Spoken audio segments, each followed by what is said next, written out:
to the Natasha Helfer Podcast. To help keep this podcast going, please consider donating at natashahelfer.com and share this episode. To watch the video of this podcast, you can subscribe to Natasha's channel on YouTube and follow her professional Facebook page at Natasha Helfer, LCMFT, CST-S. You can also find all her cool resources at natashahelfer.com.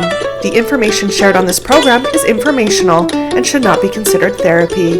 This podcast addresses many topics around mental health and sexuality and may not be suitable for minors. Some topics may elicit a trigger or emotional response, so please care for yourself accordingly. The views, thoughts, and opinions expressed by our guests are their own and do not necessarily reflect the views or feelings of Natasha Helfer or the Natasha Helfer Podcast. We provide a platform for open and diverse discussions, and it is important to recognize that different perspectives may be shared. We encourage our listeners to engage in critical thinking and form their own opinions. The intro and outro music for these episodes is by Otter Creek. Thank you for listening. Hello, everybody, and welcome to the Natasha Helfer Podcast, where we unmantle shame anywhere where we can get it. That's our deal. We're not good friends with shame in any way, shape, or form. And I have a great guest that I'm going to introduce in a minute. For those of you who are interested, I did just want to alert you to the fact that we are going to be running some ketamine groups that are coming up here in Utah, in Holiday, Utah area. We're going to have a religious trauma group. We're also going to have a male sexual shame group. And we're going to have a reclaiming female sexuality group. If you're interested in any of those, just please look up my website, simcounseling.com, or call my office and they can give you a lot of further information. These have been really exciting things to dig a little bit deeper in, especially with ketamine on board. It's just been fascinating. I've been working with ketamine for about a year and a half now, and it's just really wonderful modality to help us in our healing and our wellness journeys. So check that out. But let's get to the point today. I have Mark Cusack with me. He is an author now of a book, and gosh, I just had it in front of me, and then I shifted my gears, and now I don't. But it's called Fluid, a guide for people with flexible sexuality. And Mark is a specialist in sexuality and relationships. He's a coach who supports people who have complex, fluid, or undefined orientation or genders. He's obviously an author. He's a lecturer. He's a content creator who loves to educate about the less understood parts of the LGBTQ spectrum. I believe you go by he, they pronouns. And you yourself, Mark, have a fluid gender and sexuality, and you identify with the bi plus, asexual, and non-binary communities. And also consider yourself a proud member of the autistic community, which I would love to talk about the intersection of all of that today. Welcome to the program. So glad you're with me. Thank you so much. Thank you for that lovely introduction. And it's really such a privilege to be speaking with you as someone who has done so much work in this area and has supported the LGBT community so much. So just thank you for having me. It's a real pleasure. Oh, you're welcome. That's very, very kind of you. So I appreciate that. I'd love for you to give us a deeper intro, right? These intros are just kind of like hitting on little spots of who you are, but what brings you to this work? What is your story? How did you come to, be so interested? And also, it sounds very personal. Yeah, I think like a lot of people who do this kind of work in this area, we maybe didn't think that we would be in a career doing this. I certainly didn't, but I just happened to be a person who grew up with an unconventional, shall we say, sexuality and gender. And that was, like many of us, unfortunately, not easy. I grew up in the kind of 80s, 90s, 2000s in the UK. And I was from a very, very devout religious background, which obviously comes with things which you know very well.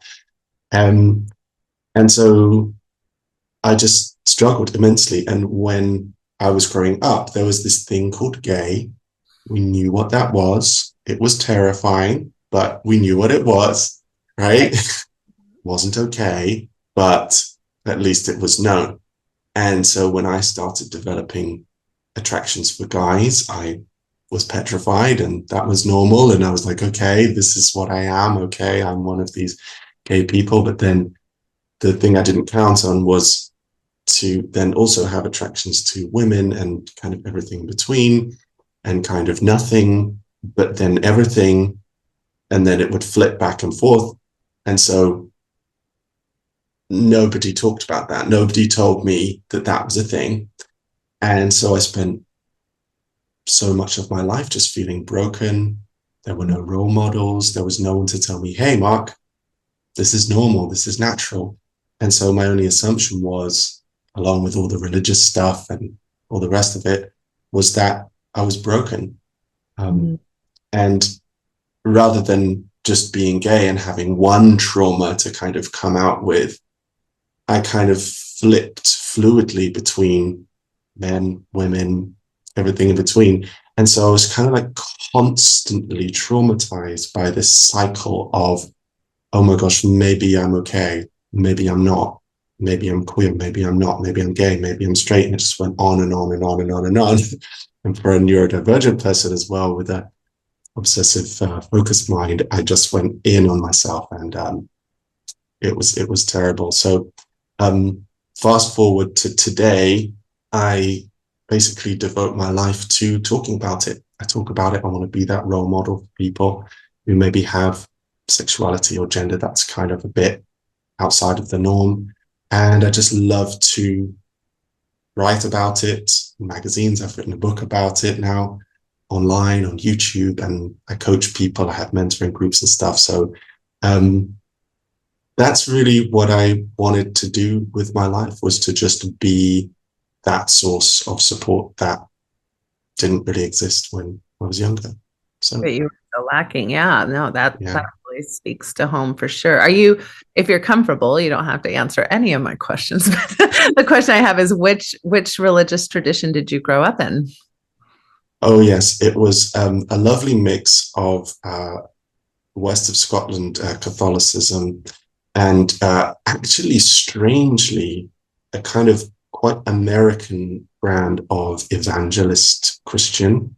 My father was a bit of a bad kid, and he got kind of carted off to Florida when he was a teenager to, hi, Dad, if you're listening, to stay with his very, very devout, very religious aunt. And so he kind of brought that back, and it was very, very intense. So I grew up in that, which was, okay, interesting. for sure. So you were definitely probably growing up in a space where you were expected to fit that heteronormative norm, right? And grow up and marry a girl because you're a boy. Yeah. that kind of rhetoric, right? That so many of us get from a very, very early age. Yeah, and I actually did that. But I married a beautiful queer woman.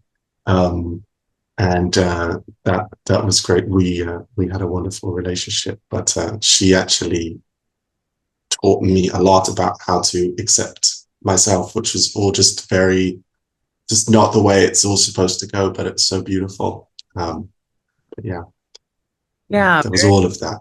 Yeah, all of that. Okay, so let me tell you a little bit about my relationship with the word sexual fluidity. And then I'd love to get your response on it. So I first heard the term sexual fluidity back when Lisa Diamond, do you know who Lisa Diamond is? Dr. Lisa Diamond. She wrote a book about— I know. She is my idol. Yeah, right? I know you've interviewed her. So just the fact that I'm speaking with you is like— right, we're like connected, like we're connecting with Diamond energy. Lisa Diamond is a big part of my life. Well, and I think it was quite revealing when she came, it was in the 90s, I believe, that she came out with her book, Sexual Fluidity. I think that's the name of it, is Sexual Fluidity. Mhm. At the time, I was or maybe it was early 2000s, but regardless, at the time, I was a Mormon therapist myself, still very involved in my faith community. However, I was, becoming quickly affirming of LGBTQ spaces and educating myself and understanding. So then she comes out with Sexual Fluidity, and I'm not kidding you, this was my first reaction, was like, no. And the reason why is because I was desperately trying to find cognitive arguments to basically convince the religious right that being gay, being homosexual was inherent to who people are. Because obviously, for the 2 or 3 decades before that, it was posited as a choice, right? You can choose to be gay. And so I'm like, no. People are not choosing this. This is how they kind of show up in life, and this is how they're wired. And we were very binary back then, about either you're gay or you're not, kind of like what you're saying in your introduction. And so she's coming up with this whole sexual fluidity, and people can shift and change. And I'm like, no, because then people are going to go back to this argument that people can choose. And so it's so interesting to think back on how I was thinking about that back then. And if you ever get the chance to listen to Dr. Diamond speak, it's phenomenal, because she just does such a beautiful job of explaining why in the heck we're constantly changing, right? We're constantly changing as humans. We're constantly being fluid about all kinds of things. I'm guessing most of us do not have the career we thought we would have when we were 5. I mean, when we were 5, I wanted to be a nurse, right? My brother wanted to be a firefighter. That has evolved many times, even into my adulthood. Sometimes we shift our ideas about who we want to be in lots of areas of our identities, whether we want to be married, whether we want to be divorced, whether we want to have children, but we change our minds. And we don't just change our minds because we're choosing to, like, things shift, things aren't so binary. And sometimes we want a multitude of things, not just one thing. So that was my experience with the term sexual fluidity. And I've come a long way, and I'm so glad I have. So give us a sense of how you understand that term. You named your book Fluid. I love that word. Talk to us about it. Thank you so much. And thank you for raising that really important topic, because, of course, we are still living in a world where there are lots of people who think, well, you're either gay or you're straight. And if you're gay, it's something wrong, or maybe it's a lifestyle choice, or it's something that can be changed or should be changed. And obviously, that's just completely not right at all.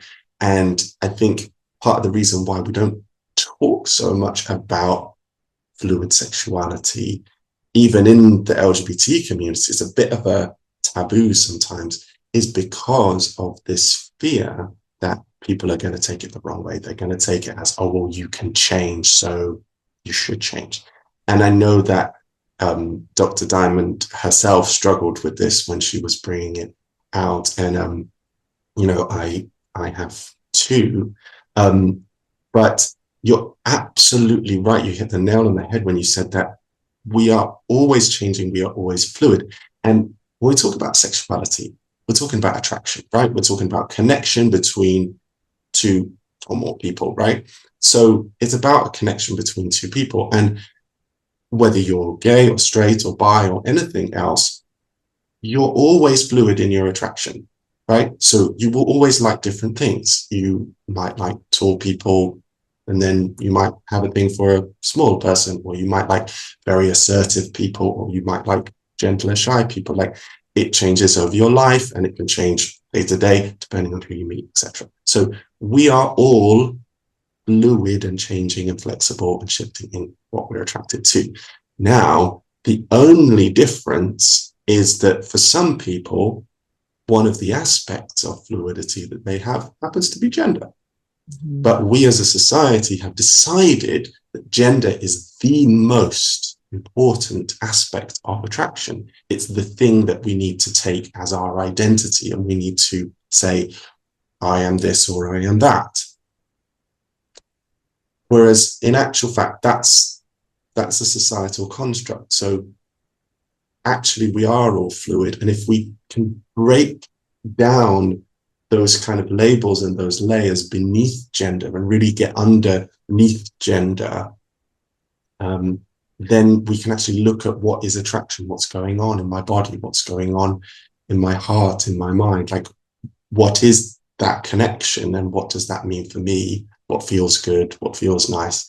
Then we can understand our attractions and our sexuality more. So that's what I've tried to do with the book, is just take away all the labels, all the conventions, all of the culture, all of the norms, and just get down to attraction and talk about what it is. So yeah, that's what I try to do. Great. And your book is coming out in like a week or two. So I haven't had a chance to read it, and which I'm really excited to get my hands on it.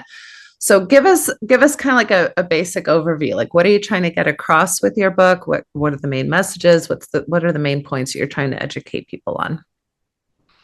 Yeah, so basically it's the first ever, I believe, accessible guide to fluid sexuality. So there have been some kind of more academic studies, like the work of Lisa Diamond and Dr. Rich Savin Williams did a study on kind of men, young men, and kind of followed them in the way that Lisa did them for women. So there's been academic work, but there's never really been like an accessible guide that anyone of any age can kind of pick up and go, oh, I want to find out about fluid sexuality, and kind of just have a read. So it's starting off really just talking about it, defining it, talking about what it is, what it's not, and kind of talking a bit about the history of it, talking a bit about fluidity in the natural world and animals and the science, a bit of, that kind of thing, really like just explaining what it is. And then it talks a little bit about the kind of societal, like, politics about it, where we are now in our kind of society, and kind of why it's important to talk about it. Talk a bit about kind of celebrity cultures and different generations defining as different things, and how it's becoming more accepted to kind of have a looser definition of your sexuality. And then, as I say, I talk about attraction, break it down. What is it that we're talking about when we're talking about attraction? Different types of attraction and what they are. So anyone who might be struggling to figure things out, they can kind of get a sense of maybe where they are. And I've tried to make it quite practical in places as well. So I've got some exercises in there and like lots of questions that you can ask yourself if you're trying to work out whether this is you. And then we've also, one of my favorite parts is that we've got 8 fabulous fluid people who have written little excerpts from their life. So it's not just me rambling on. I say a bit about my personal story, but there are people from different backgrounds, different countries, different genders, different cultures. And that really kind of gives people an idea of, okay, well, I could be like this, or I could be like that. And then the latter part of the book is really just like a guide. So it's like, okay, well, what if this is me? How do I approach dating? How do I approach self-confidence? How do I approach maintaining good mental health? And how do I kind of approach maybe coming out or identifying? So it's really just supposed to be a fun, engaging, easy to read guide to fluid sexuality. Yeah. Oh, that's awesome. I love that. So let's talk a little bit about that, in particular, a few of those things. When you say, okay, so we dive into what is attraction. So let's dive into that. What are we talking about with attraction? I think a lot of times, again, in heteronormative spaces, it means I want to have sex with somebody. Is that how you're defining attraction? Like, what? I'm laughing because I'm guessing that's not exactly how you're defining it. So let's dive in. That's what it is. End of story. Yeah, you got it. Yeah. It's very black and white. Mm-hmm. Attraction. Yeah. Well, attraction is about connection. So it's, what draws me to somebody. And so that could, of course, be sexual. But then even within sexual attraction, you've got different types. So you've got kind of proactive attraction, which is really something you would fantasize about and actively think about and become aroused by. Then you have receptive attraction as well. So it's like more circumstantial, like maybe the environment feels sexy, or like it's something you didn't expect, but you kind of feel excited. So sexual attraction has like different parts that come off it. And then you have sensual attraction. Do you want to like snuggle with someone? Do you want to like be close to them? Do you want to kiss them, but maybe not have sex? And then there's also the fantasy. You might think about someone or something, but in real life, you wouldn't really want to do it. And then, of course, there's, I want to have a relationship with this person. So you might want to have sex with someone, but you wouldn't want to have a relationship with them, and vice versa. And that's just the kind of physical part. Then you have romantic attraction. Then you have, things like queer platonic attraction, those wonderful close friendships that LGBT people tend to have with this wonderful affinity that has elements of romance and things kind of within it. And there's just so many layers of attraction. And so really, when I talk about attraction, I try to invite people to, again, leave out the labels. So don't worry if it's romantic or sexual or whatever. They're just words that we've invented, right? They can be lots of different things. Is it a friend? Is it a girlfriend? Leave that aside and get in tune with your body. What's happening in your body? So when I'm with this person, what happens in my body? Does my heart start to race? Do I want to be close to them? Do I feel a nice energy, right? Would I like to hold their hand? Like these kind of things. So I like to kind of encourage people to notice what's happening in their body, notice what's happening in their emotions as well. What emotions do these people make me feel? How do I feel? How do I want to feel? So attraction is really about, for me, what is going on inside my body, my mind, and my heart when I think about or with another person. That's it. Yeah.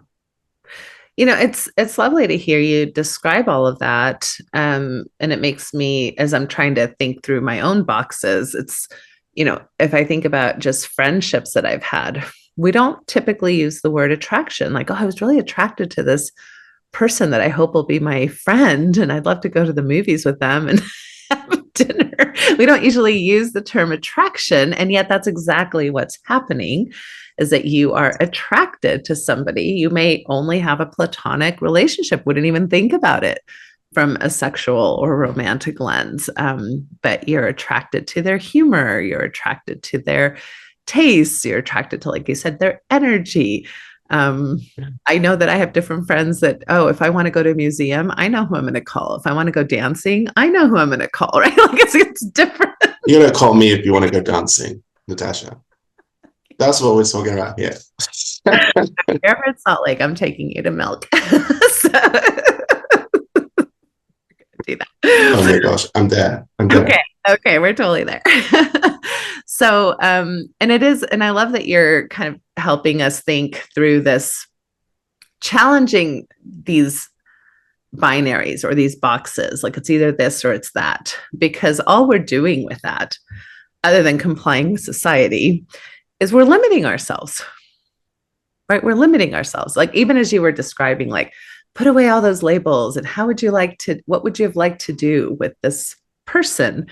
And there's lots of times that I'm touchy-feely. There's lots of times I'm with people that I would love to touch them, but I stop myself because it's not appropriate, to how we have labeled the relationship. Because that's not what you do in certain relationships or with certain genders or with certain, a person has a biological sex that's different than yours, or whatever those things are. And the more I've thought about this throughout the years, I'm like, what the heck have I been missing out on? I've been missing out. I have been missing out. We miss out. Yeah, absolutely. And you go into, for example, the asexual community, where people generally don't have sex as a kind of primary objective in relationships. And you find all of these wonderful, diverse platonic connections, and people will have lots of different words for different types of platonic intimacy, like maybe between the terminologies of what you're describing as friends or appropriate or what have you.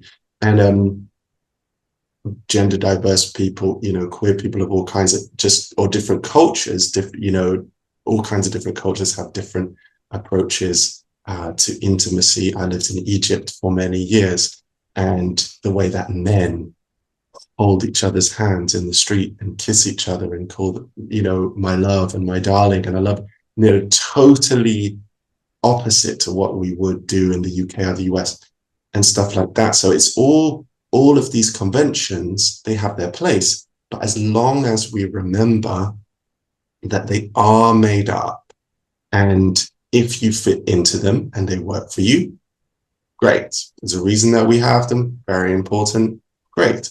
But for those of us who can't fit in, like myself, like, a lot of people, it can be very, very traumatic, because we think we have to fit in. And so we can't fit, and we spend so much time trying desperately to mold ourselves into these boxes, and our bodies don't feel right. It's instinctively wrong for us. So that's why I try to kind of just gently take those things away and explore what's underneath. And then we can put the labels back on once we're okay with kind of what feels right for us. So yeah, hug your friends as long as there's consent, Right. Well, my mother's from Argentina, and I remember when I was 17, I went down there for the first time and spent a year, and immediately I had to get used to just the basic greeting, which is kisses on the cheek. You kiss both cheeks. Anybody, men would do it with each other, women, anybody would do it, age, whatever. And then, of course, I got so used to it that when I got back to the States, I had to get reused to not kissing everybody. Oh my gosh, yeah. Right. Yeah. And so those are the cultural differences that they're small, but still say a lot about what we just take for granted. We think things are true when in reality, they are concepts that cultures have adopted that can show up very differently. And when those concepts constrain us, that's where we struggle. So let's go into politics a little bit. I mean, it's a shit show right now here in the United States, as far as I'm concerned, in regards to freedom, the things that make me American, right? These ideas of freedom and ability to be who you are, and diversity and the melting pot, right, of all these people who are going to come in, and, all those kind of values that I felt very much I grew up with, and that I thought of as American values, are really not just under cultural fire, but like legal fire. We're legislating against people's rights right now in ways that I've never seen in my lifetime, right? Like we've been getting better and better in my opinion for a long time, and now we're like regressing. Is that happening in the UK as well? I believe it is in some ways. I've kind of seen, things in parts of Europe that have been surprising to me to hear. And what is that backlash about? Because I do think it's a backlash or a backfire effect. Absolutely, me too. And can I just say that our hearts are with you in the US. In the UK, we see what's going on, and we're so close to you guys, and feel very close to you, and really just just can't bear it for you, what you're going through. Thank you. It certainly is unfortunately happening in the UK as well, both homegrown and also because there's cross-pollination, what happens in the US affects the English-speaking world a lot. And so we have it. I mean, I was born in 1988, which was the year that Margaret Thatcher brought in what they called Section 28, which was our kind of, I guess, the don't say gay laws, where they were banning books in libraries and teachers weren't allowed to talk about it. So it's been there for a long time. But I really do think that it is a backlash. I think that we had a period in Europe and the US of opening up. We had equal marriage, we had pride becoming more mainstream, we had people talking about different identities and things. And I do think that the right just moved on. They thought to themselves, well, we can't really pick on gay and lesbian people so easily anymore, so we have to find a new target. And they kind of found trans people. And so that's now the new way to put down LGBT people. And we see through it completely. It's the same things that have been said about gay and lesbian people not so long ago. And it's now, shouldn't be in public toilets or changing rooms. They're indoctrinating young people. It's a choice. It's a lifestyle. It's out of control. It's bringing down civilization. It's the end of the world. And we're just like, guys, you've done this one. You've done it before. So we're not surprised. And I also do think that when there are people who are invested in making money, there's a lot of cover-up of the fact that actually the reason for our problem is the huge wealth inequality in our countries. I think in the United States, it's, the top 1% of people in the US own more wealth than like the other 90% or something ridiculous like that. In the UK, I think it's the top 50 families in terms of wealth own more than half the population, which is 33 million people. So that's the problem. That's why there's no public services. That's why things are feeling tight, like that. They're the problem. But the movements and the political parties that the rich fund are the ones telling us that queer and trans people are the problem. A distraction. So it's as old as the hills. You need a scapegoat, whether it's women's rights, migrants, Black people, terrorists. You need a scapegoat, and it's just very clear to me. It's very clear to me what's going on. So I don't know, what is your feeling where you are? No, I would agree with everything that you're saying and second it. I mean, it's difficult, anytime you're talking about processes, they're complex, and I'm sure lots of different things play into it. But my thoughts are sometimes there's like an arc of progress we just can't quickly enough get used to. I just remember this moment one time when it was some conference, and it was probably those of us who would be considered in the general public as woke or LGBTQ friendly or allies, or even LGBTQ folks themselves. And we are infighting, right? We're upset with each other about language and whether or not we're doing it right, and whether or not we're, advocating enough, and all those infights any group will have.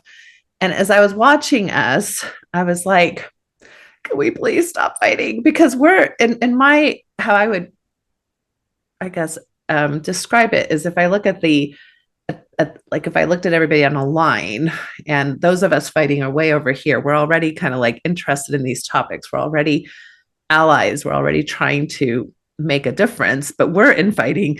But there's all these people that are completely left behind. And if we're going to infight way over here, what the heck? And this was like 15 years ago that this happened, that I saw this happen. Mm. And now I feel like we're living it. Like now it's like we got so caught up in some of the arguments that still need to be had. I'm not saying they're good. They're very good arguments that we need to be having in this space.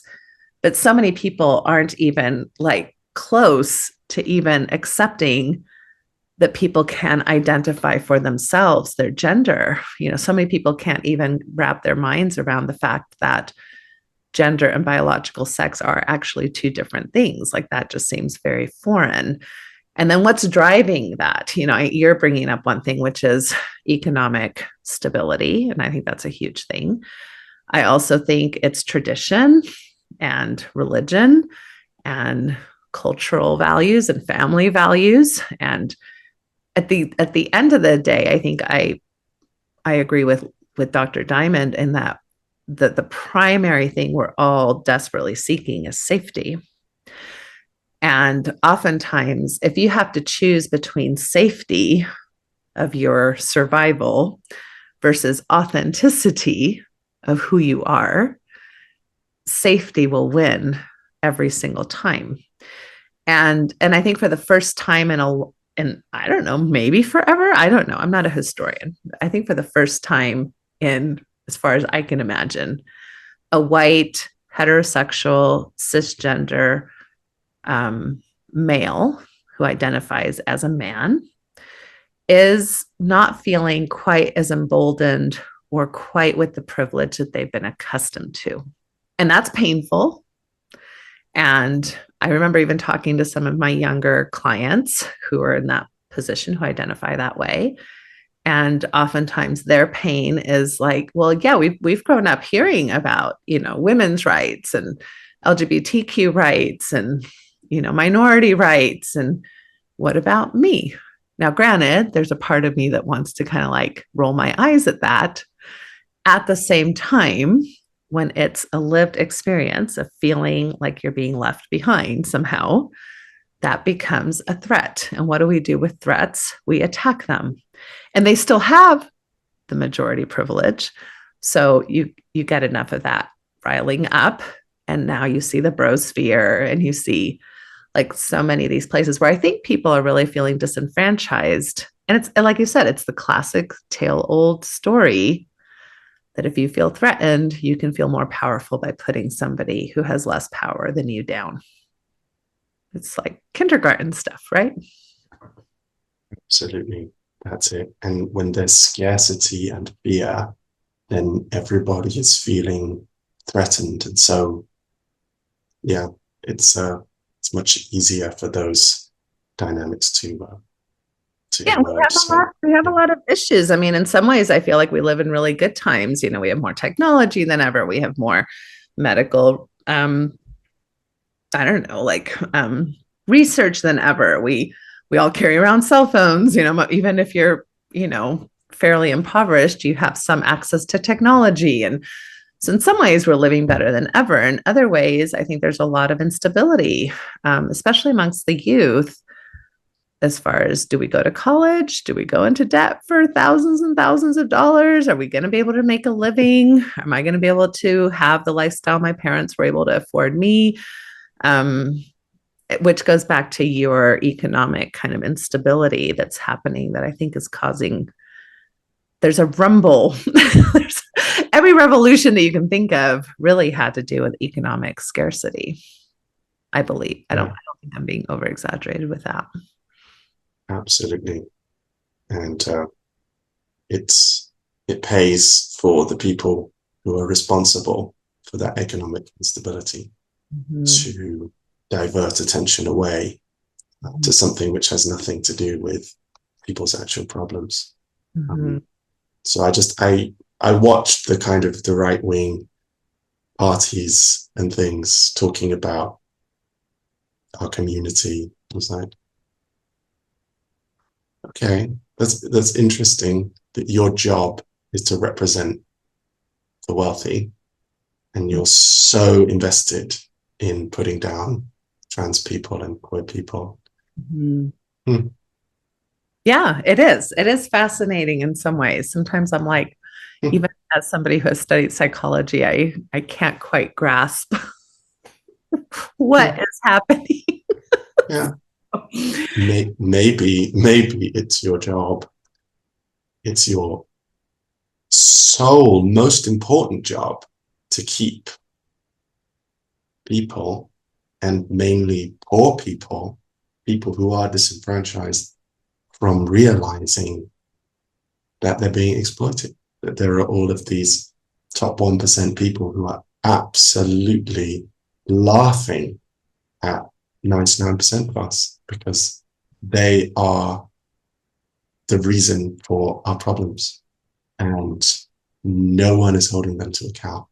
But it's interesting, you mentioned kind of like revolution, and I think, it'll be interesting what is happening in the coming months and years and things, because I think, yeah, a lot of people are kind of waking up to these things.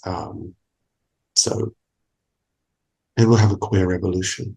It's about time. Do you know what I mean? It's about time. Why not? Well, and when haven't we? When hasn't the queer population been in a revolution, right? I mean, that's really the sadness of it. But my hope is that, yeah, there are more people that are living authentically.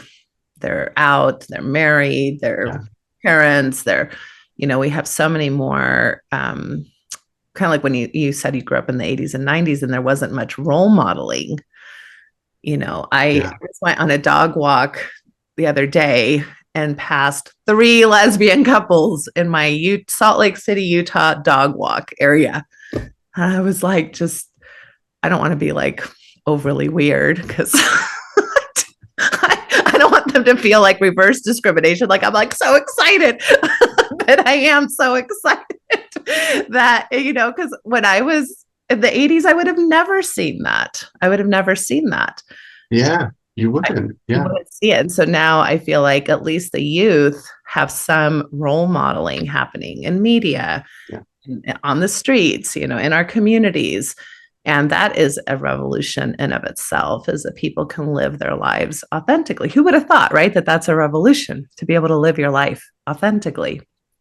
Oh, yeah, absolutely. And I really do think that, I know the politics is bad and things can seem really difficult on that level, but I really do think you're right in that this quiet personal revolution is happening for so many people, and they know it.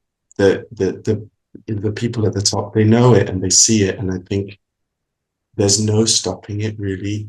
Like, I think it is now that half of 18 to 25-year-olds in the UK and the US, and these statistics are from YouGov, who like do the political polls, like they're as accurate as you can get.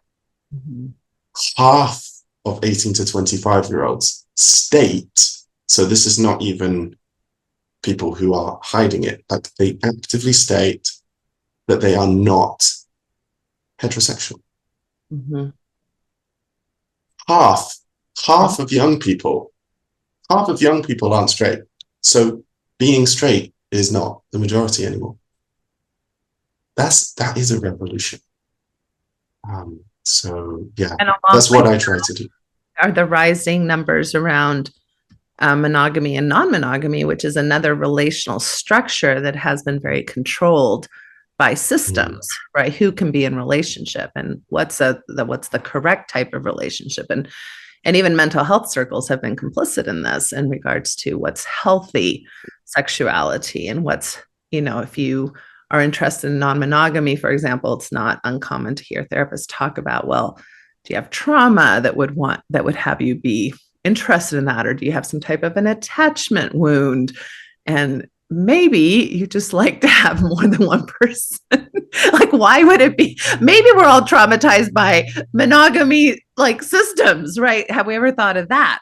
Right? That have been very and that have created this horrific binary of either you've got to be passionately married to your soulmate or toxically divorced in a way that you can't even speak to each other anymore because you've got to hate each other's guts, because what else would you do?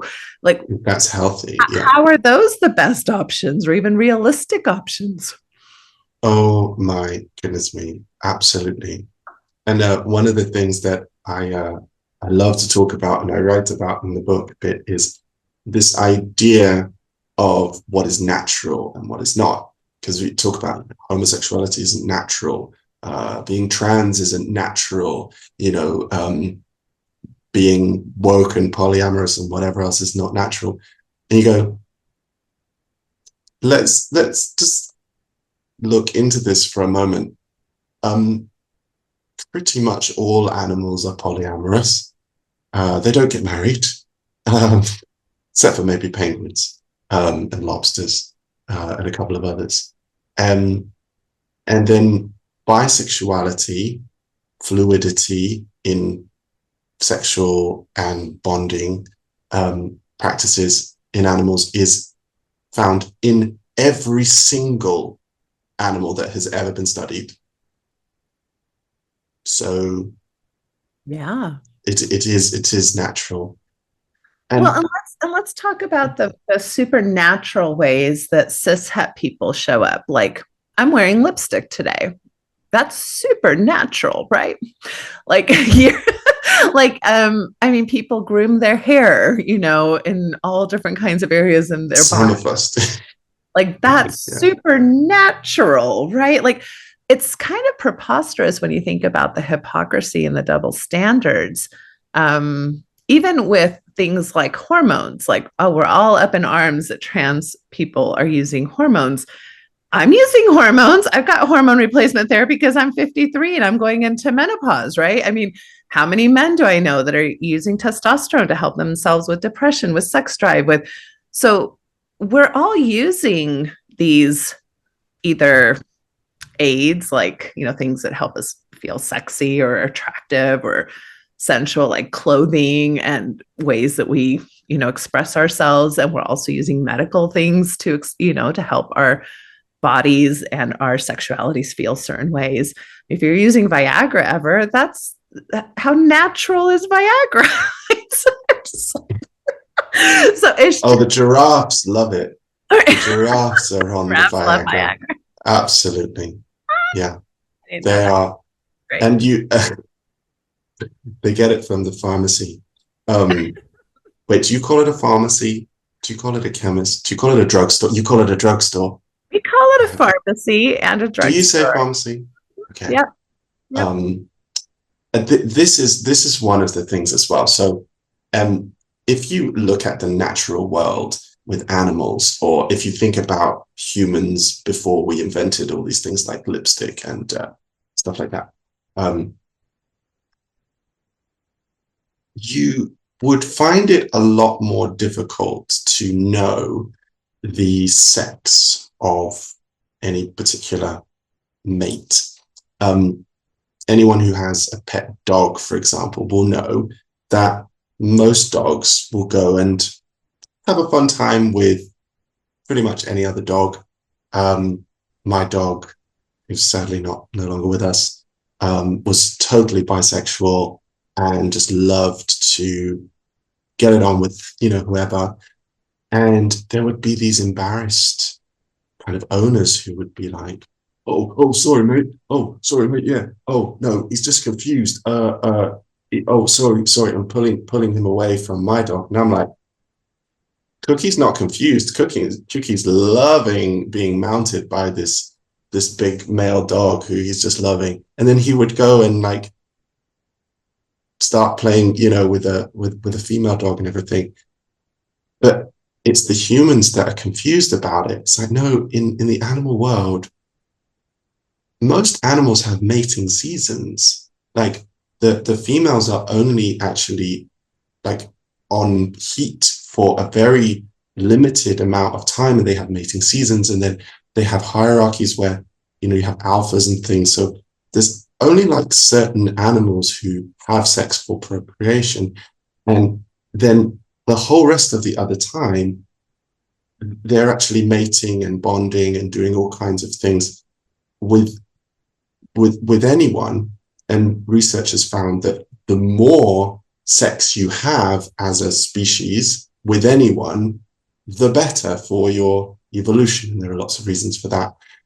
And so it's only because humans have invented these things like makeup and hairstyling to accentuate certain features, sexual characteristics mainly, to make it look more obvious that you are of a particular sex. Clothing, there are conventions with what women and men are supposed to wear. Long hair, short hair, names.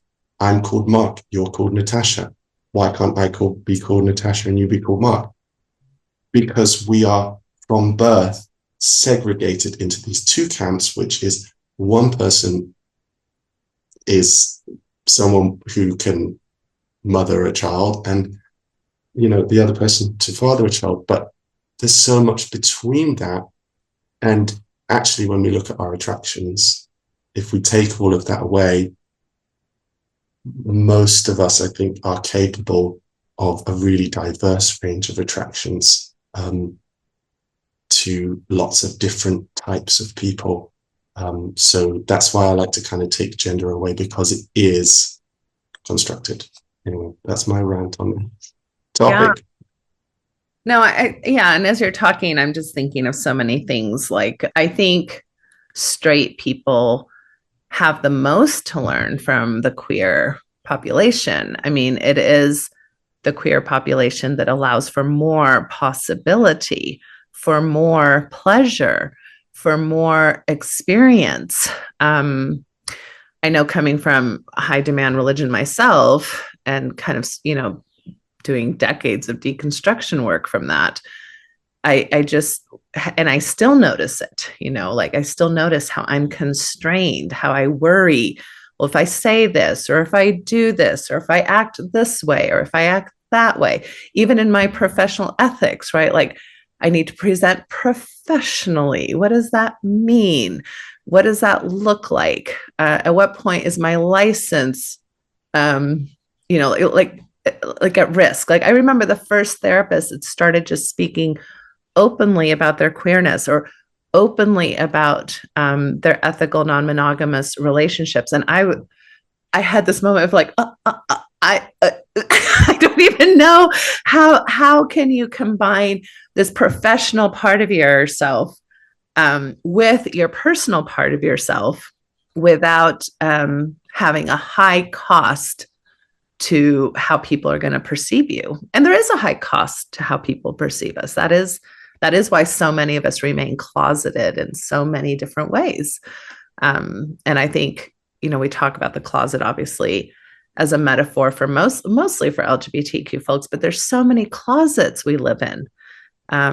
Whether it's, I was born male and I love to tap dance, or I love ballet.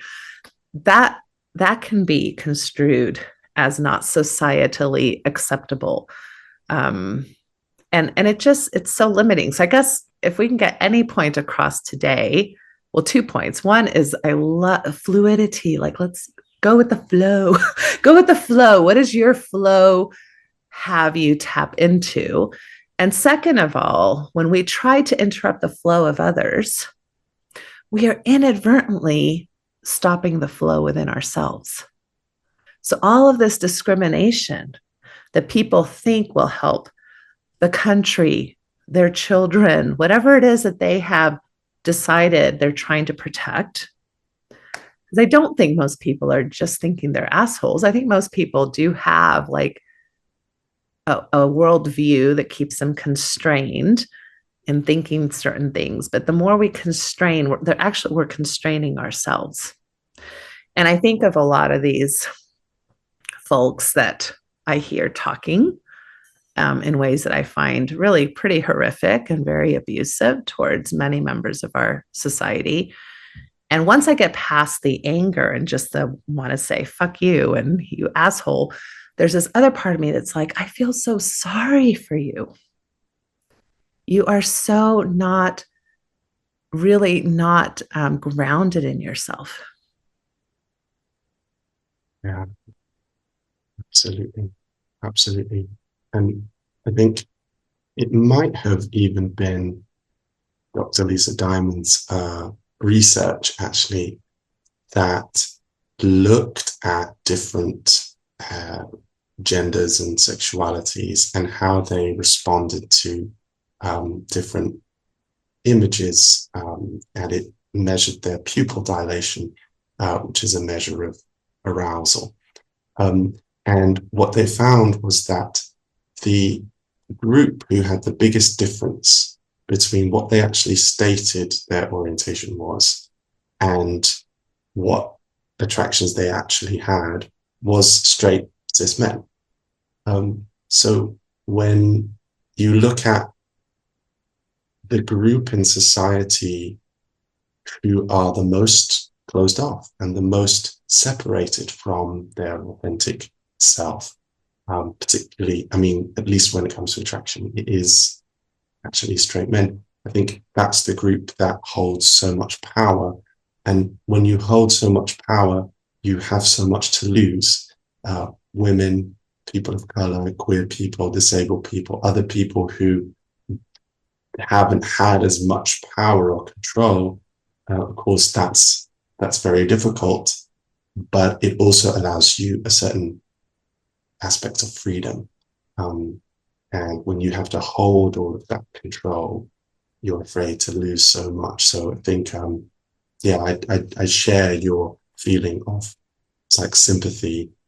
I also get the rage and the fuck you asshole energy as well. We all have those days. It's a Monday. It's a Monday, Natasha. I have that. Being attacked, I think when you're being attacked and trodden down, I think righteous anger is a very healthy response.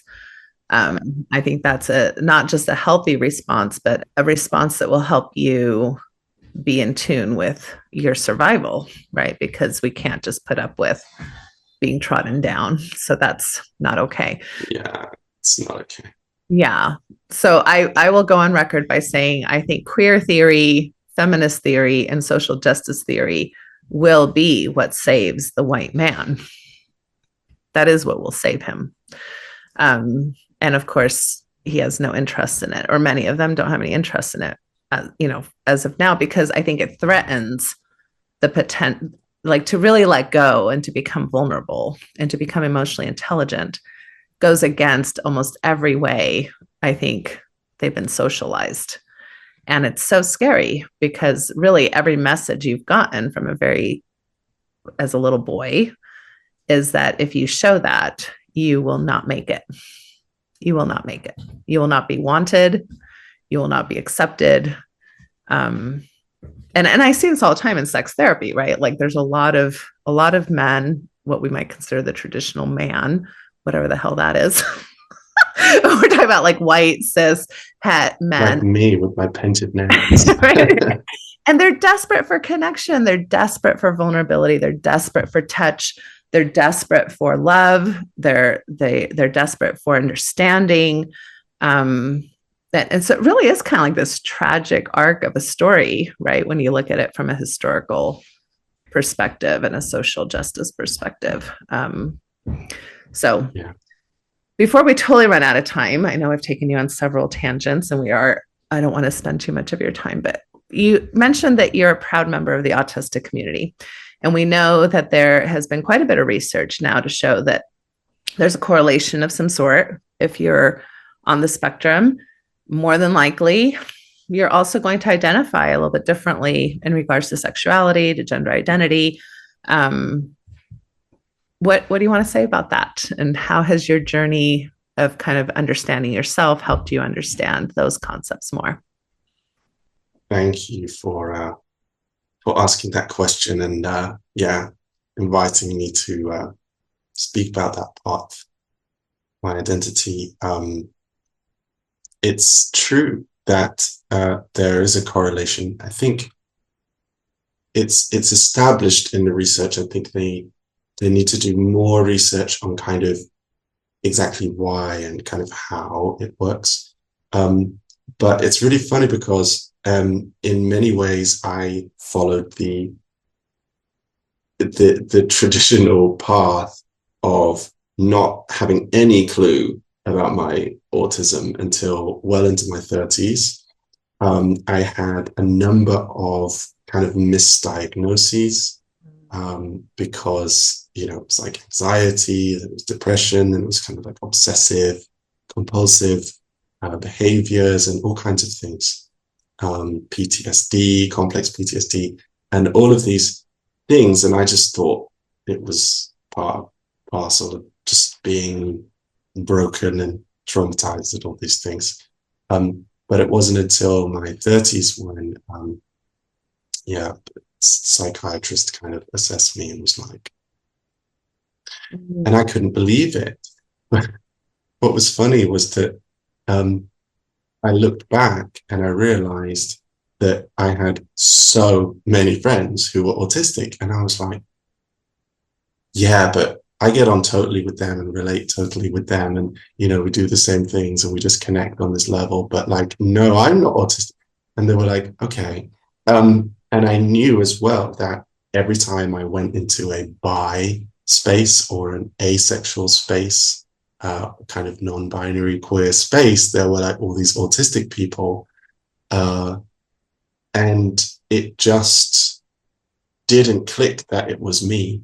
And then it finally did. And so many things made sense. I think that it's just, we have a different way of thinking and experiencing the world. And I'm a real stereotype of, you know, the autistic person who is just kind of bi, kind of pansexual, kind of asexual, kind of non-binary, gender fluid. I don't fit into the categories. I don't get it. It's like I missed the memo at some point. So,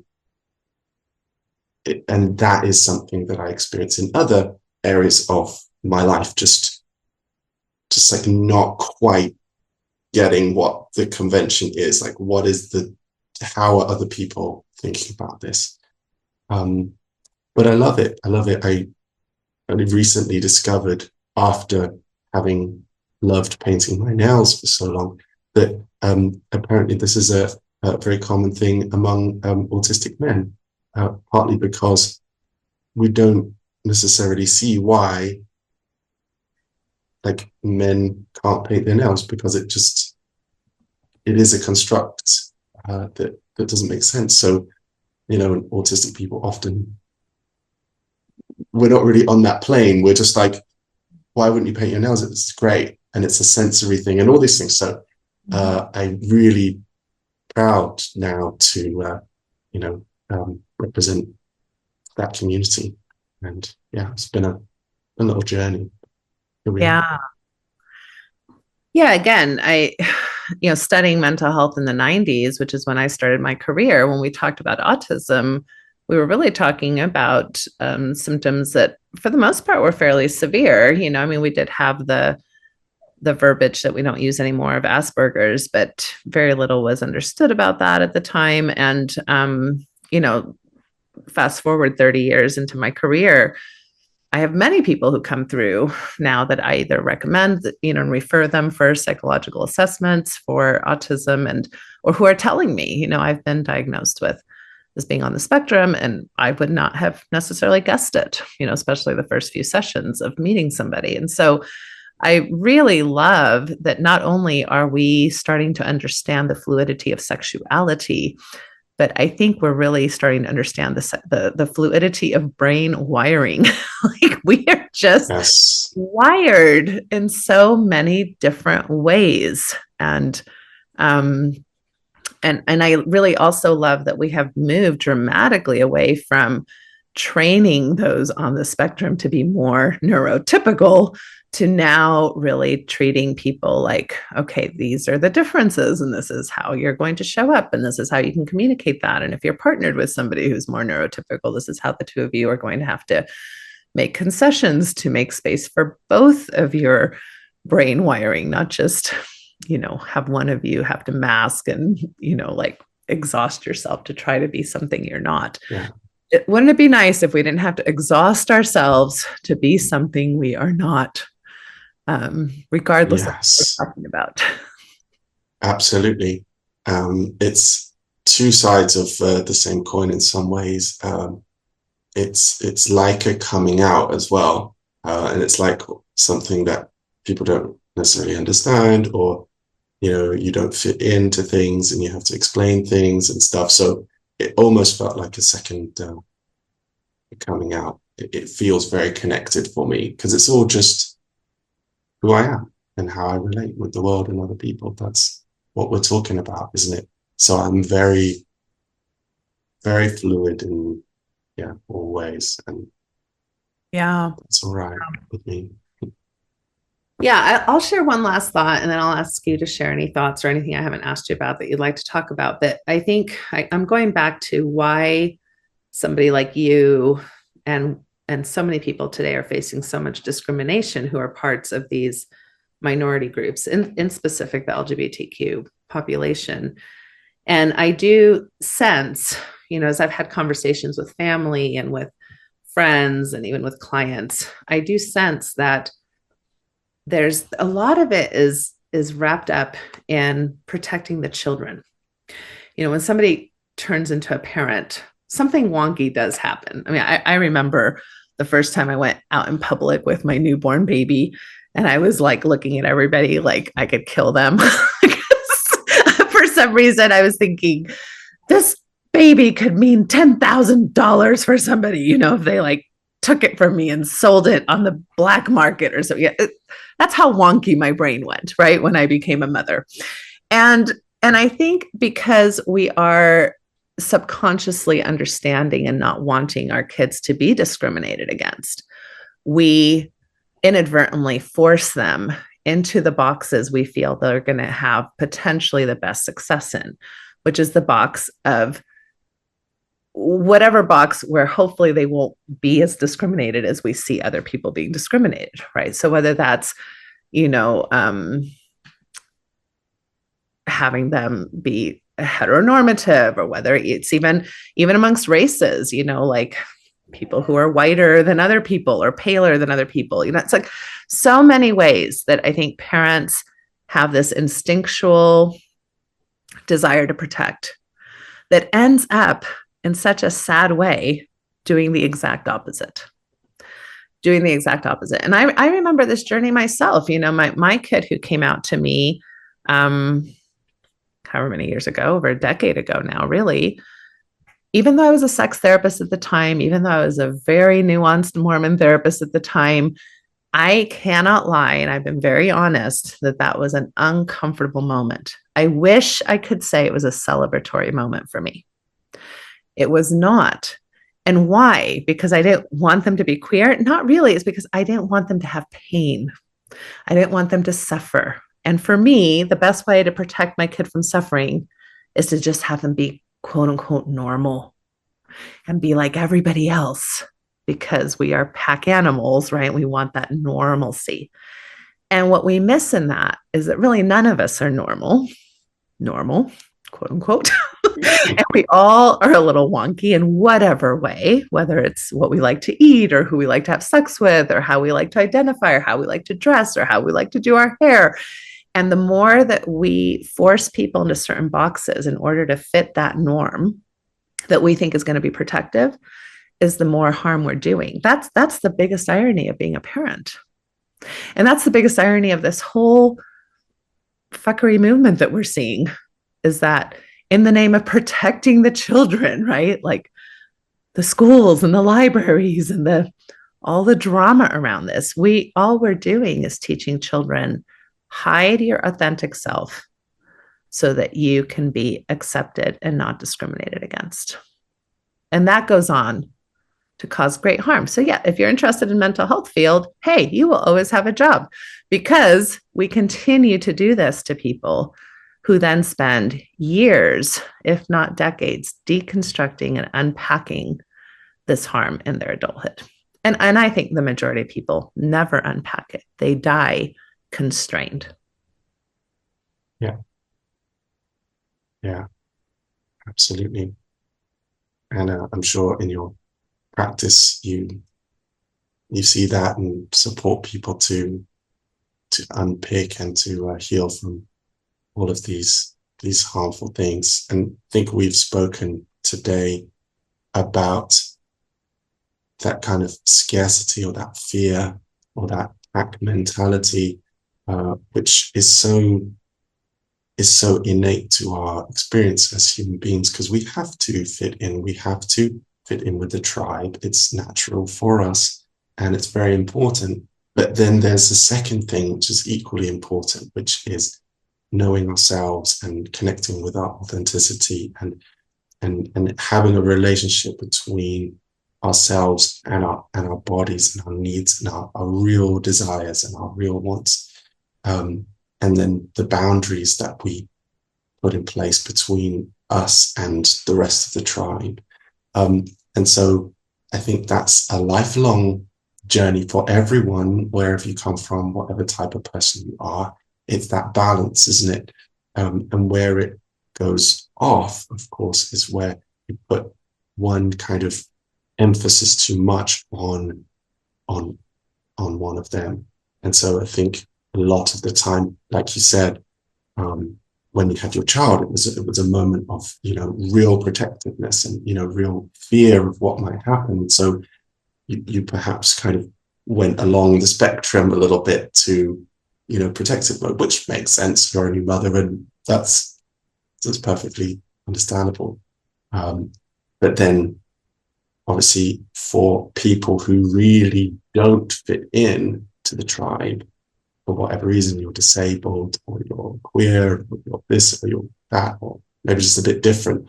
Maybe you're a cis, white, heterosexual guy who just happens to be a bit different in some way, whatever. It's really about helping people to roll back and to get connected with their real authentic self. And I feel like if we can do that, then we can have a good balance. And that's what I try to do with people. It's what I've done, what I try to do every day, is strike that balance. So, yeah. Well, I'm super excited for your book to come out. Again, just to remind the audience, it's called Fluid, a guide for people with flexible sexuality. I want to, there you go. Look, I happen to have it just to hand. Watching us on YouTube, you can see the beautiful cover of your Fluid book, which is actually quite beautiful. Thank you so much. Yeah. And I hope that we all tap into your sadly deceased dog's energy, which, as you were describing that energy, it felt so pleasurable just to imagine this dog. I can imagine you wagging the tail, moving the body, humping the legs, humping the dogs. And you can see how that animal, that being, is able to experience sensation, able to experience pleasure in ways that it sounds like at least their owner allowed them to do. So. Oh, I encouraged it. They say that dog owners and dogs are kind of like the same, like that opening scene from 101 Dalmatians. I was just like, of course I have a bisexual dog. Of course. This is so typical for me. So shout out to Cookie. I love it. You are a hero. Let's all tap into some Cookie energy. Yeah. Well, Mark, as soon as you're, actually, I'm going to put the link to your book in the notes for both Facebook and also on our website, so that people can, once it's available, either go order it, or, you can even order it ahead of time now. And I think it'll be a great asset to the queer community And to anyone really who's wanting to consider these concepts and see how it might affect your ability to think of yourself a little bit more abstractedly instead of so either rigidly or dogmatically. And again, just a reminder to anybody who's interested in working on religious trauma or reclaiming female sexuality or healing from male sexual shame. I know I'm using female and male there, but it's mainly because so many messages we've gotten have been gendered, but anybody is always welcome to my groups, regardless of how you identify and or how you were socialized or what genitalia you were born with. Let us know. You can go to natashahelfer.com or go to my symmetry counseling page and we can get you some information on that. Okay, now all my dogs are going to have a fit. So they're going to have the pleasure of saying goodbye to you, Mark.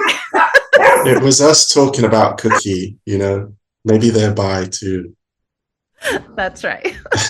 That's right. I had some kids come home, so all my dogs went crazy. Okay, well, so thank you so much for your time. I wish you the best with this project, and I hope to hear from you and see how this all goes. And maybe we'll even make time for another chat down the road when I've actually had a chance to read the book. So thank you so much, Natasha. It's been a joy to speak with you. And thank you again for all the work you're doing, all the representation you're bringing, and for having me on. It's been so nice.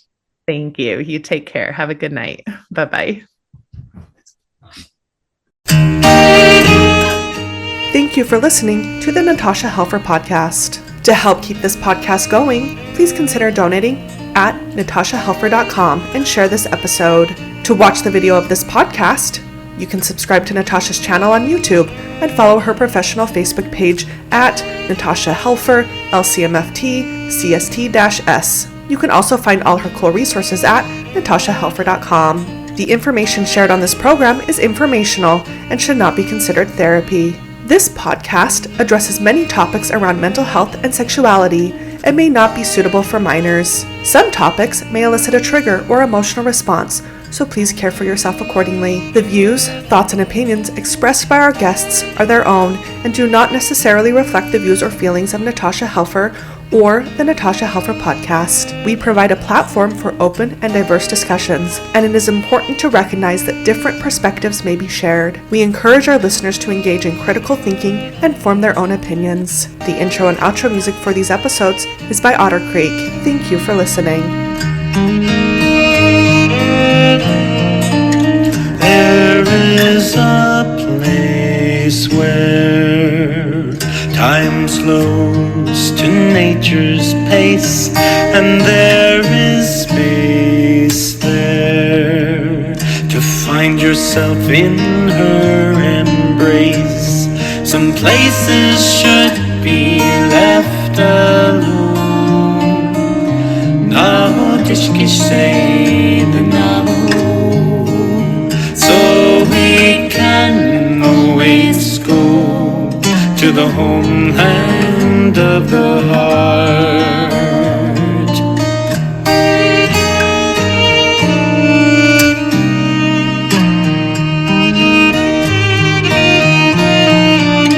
10,000 years of our human history etched on her canyon walls, alongside Earth's mysteries. Some places should be left alone.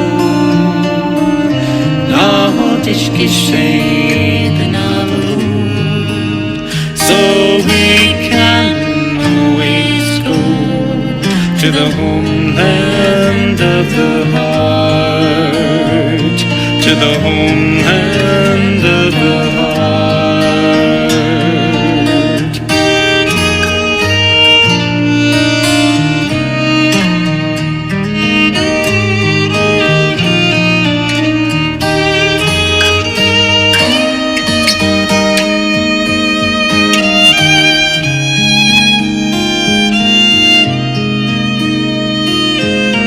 Deep in our cities, we sleep without her stars. yet still her presence sustains us from afar. Some places should be left alone.